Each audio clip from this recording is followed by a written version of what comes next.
Oh, it is Friday night, the best night of the week, and this is ARC Red Zone. My name is Messman, and I am so pumped to have each and every one of you hanging out with me here tonight. We have an absolutely loaded show for you guys, and it all starts with our game of the week. The Andrews Eagles have been dominant since district play has opened up, lighting up the scoreboard each and every week, and it has them sitting atop the 5A Division II district standings. But the reigning champions are on the hunt. After a loss a couple of weeks ago against Chapin, the Del Valle Conquistadors are hungry and determined to show that this district runs through Del Valle. The energy is electric. The vibes couldn't be any higher. It's Friday night. This is ARC Red Zone. Here we go!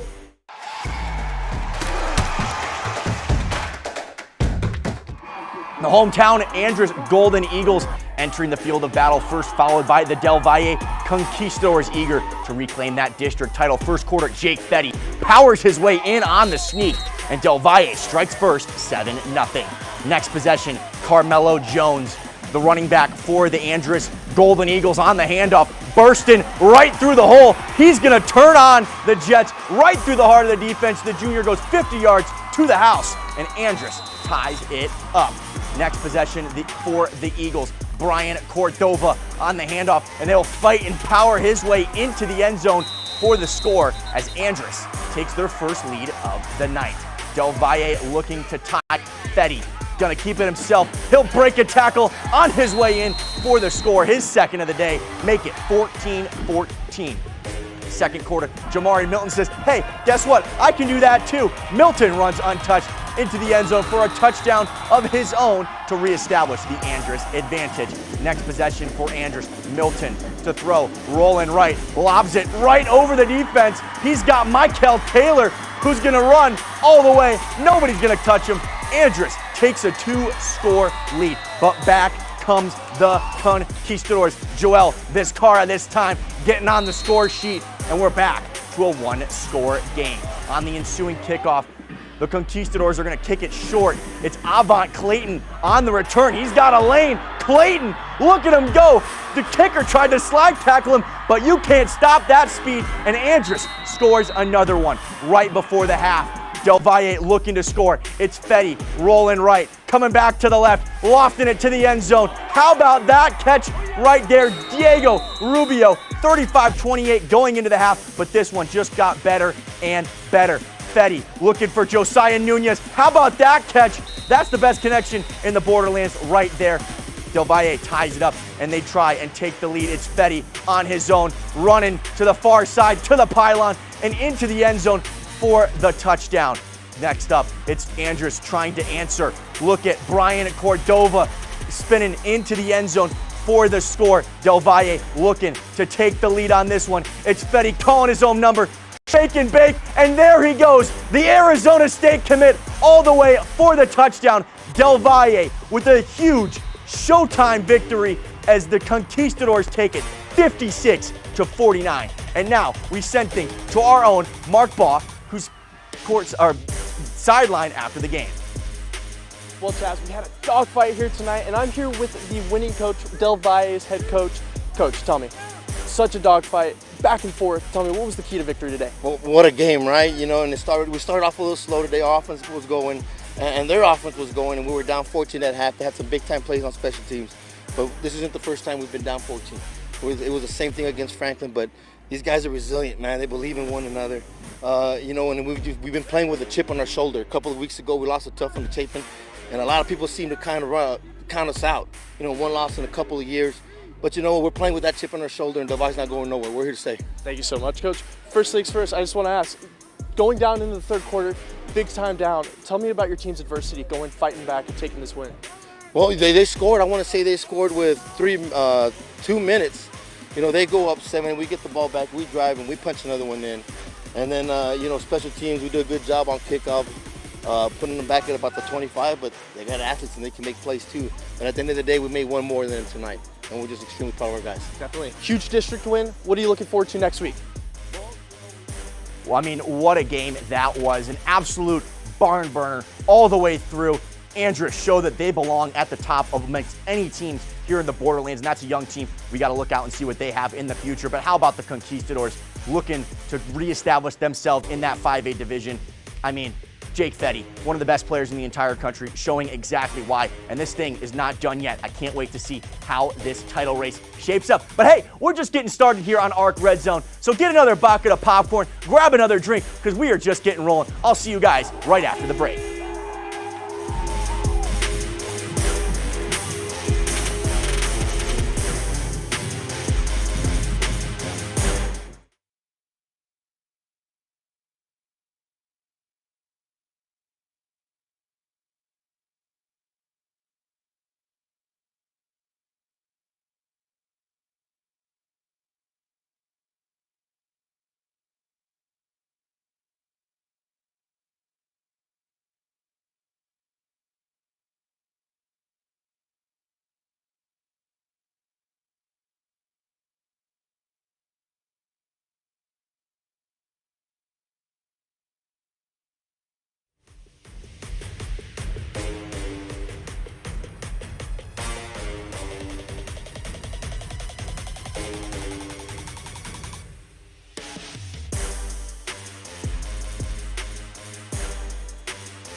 Welcome back to ARC Red Zone, the best Friday night party here in the Borderlands. Fired up to have you all joining us on this amazing journey. Last night, the Ysleta Indians took down Irving to remain unbeaten atop the 4A district standings. But right next to them are the Riverside Rangers, who are looking to keep pace tonight in its hopes of setting up a showdown for the district title next week. But they got to take care of a dangerous Austin squad first.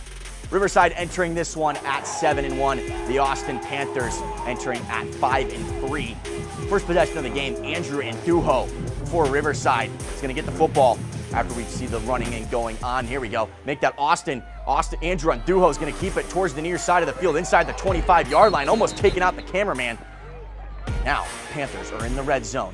Next up, it's Joel Castaneda on the handoff. He'll try and power his way forward. Almost lost the football, but kept it, and he's just outside the 1. Then it's Andujo keeping it himself, and he'll waltz right into the end zone as Austin takes the 7-0 lead. Riverside, you're up next, and they're going to give it to Derek Armand-Duriz, who's going to burst right through the middle of the defense. Armand-Duriz across midfield, first down inside around the 27-yard line. Next up, it's Derek Armand-Duriz once again weaving his way just inside the 10-yard line. Setting up first and goal, where Carlos Rojas finds a wide open Joel Alanese. who would score that one for the touchdown and tie things up. This one will be close all the way through it, and in the end, Riverside just ekes out a 27-24 victory. To the sack now, where the Bel Air Highlanders traveled to the east side to take on the El Dorado Aztecs, who've been dominant in their first meeting this season. First quarter, Bel Air is going to start with this one. Angel Dominguez, the quarterback for the Highlanders, takes it himself. Look at him go across midfield, turning on the Jets. That's a gain that's going to get them inside the 20-yard line. And now as they're in the red zone, Dominguez looking to throw. He's going to loft this one to the back corner of the end zone. It's Jesus Uriel Lopez making the catch over the defender as Bel Air takes the 7-0 lead. Next possession, Bryson Booth over to Jadarius Sanders on the screen. Makes a man miss. Whoop! See you later to another man. The New Mexico State commit going all the way to the house, making things look easy. We're all tied up. And how about those uniforms for the Maroon right there? Next possession, it's Booth. Lofting this one deep down the field and drops it right in the bucket for Sanders. His second touchdown of the day. And the Aztecs take the lead. Next possession, just inside the 20. They give it to Ryan Ray Estrada, and Ray does what he does, and he just finds the pay dirt for the end zone. And in the end, El Dorado absolutely running away with this one as they're running away with the 5A Division I title. Let's get that final score up here as we can. Oh, sorry about that. We'll get you that final score over on our website as soon as we possibly can. But we're moving on right next door where the Socorro Bulldogs faced off against the Pebble Hills Spartans in a 6A clash on the east side. Pebble Hills looking to bounce back from a loss a week ago. First possession, Joe Fernandez, the quarterback for the Spartans, going to take this one, rolling out towards his left, looking deep, takes a shot down the field. He's got Oscar Hernandez inside the 30, inside the 20, and he'll be dropped just outside the goal line. Make it. That's actually going to be a touchdown. Sorry, touchdown Spartans on the big-time play. Next possession, it's Fernandez to throw once again. He'll find his running back, Khabib Price, who's going to take that one inside the 5-yard line, dropped around the 1-yard line. Then on the next play, Abraham Arellano going to power his way right through the defense and into the end zone for the touchdown. How about the old school neck brace on him right there? Touchdown Spartans. Socorro would have to punt on their next possession. They're going to send it deep for Anthony Vasquez. That ball's going to bounce. He's going to drop it, but before corralling it, Vasquez going to look to make something happen. Cut it to the middle. Now back to the outside. Vasquez down the sideline. Two-man to beat. Breaks both tackles, and he'll take it in for the touchdown as Pebble Hills bounces back with a big-time victory and gets themselves right back in to the 6A title race. Again, final score over on our website, kfoxtv.com. Now to Franklin, where we got another 6A showdown as the Cougars hosted the East Lake Falcons. Ernie Powers, second leading rusher in the entire country, showing off exactly why, as he's going to waltz right into the touchdown right there. He says, yeah, you can't stop me. Next possession, Lucas Garza to Santiago Perez on the big touchdown right over the top. Franklin extends their lead 14-0. Next up, it's Powers once again, bursting it to the outside. Ernie Powers, little shimmy. He says, sit down, little boy, as he takes it in for another touchdown. Eastlake now with it. It's Julian Williams lofting it to Jordan Reveles, and that's a touchdown for the Falcons. And on the ensuing possession, Powers is going to lose the football, punched out there by the Falcon defense, and that's going to lead to the Eastlake possession as Julian Williams takes the snap back to pass. A little bit of pressure. He's going to float out towards his right. Now he's going to loft this one deep down the field. Ethan Rivera toe tap. How about that right there in the end zone for the touchdown? And in the end, Franklin can't stop scoring. 70-48, the final score. And we're not done yet. We still got more games to go to. Eastwood's been absolutely rolling, but they're on upset alert here tonight. Were they able to take down Coronado? Find out next.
All right, just make sure this.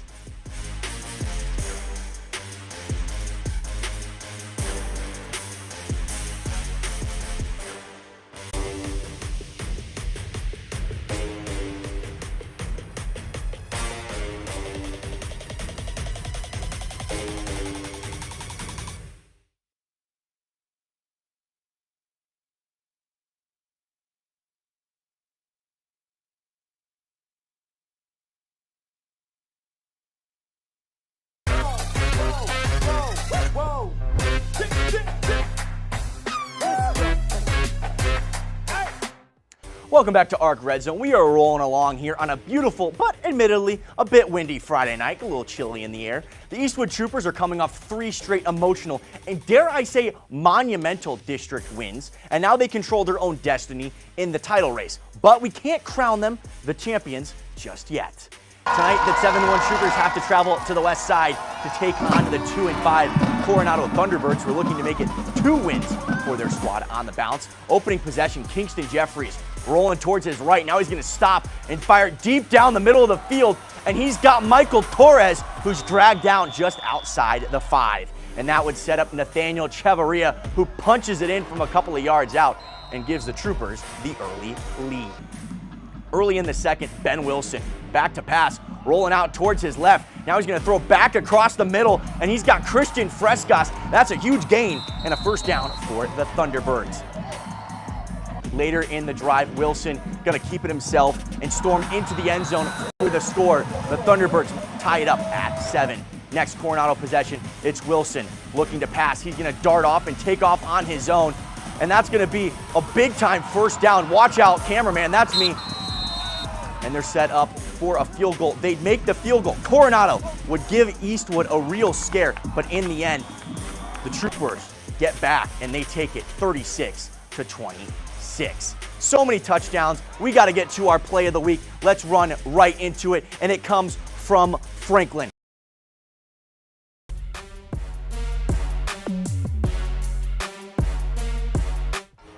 And how about this? Ernie Powers, the touchdown record continues, doing what he does best. The big-time stiff arm says sit down as he takes that one in for yet another touchdown in his storied career. Let's slow that one down. Oof, rough play for the young man right there. But in the end, I mean, what a night it's been of football. Absolutely great. An amazing game of the week, maybe one of the games of the year. So many touchdowns, so many big plays. The district titles are really starting to shape up, and I can't wait to see how they play out. And we'll be with you all the way along throughout the season. But for now, I see you guys next week.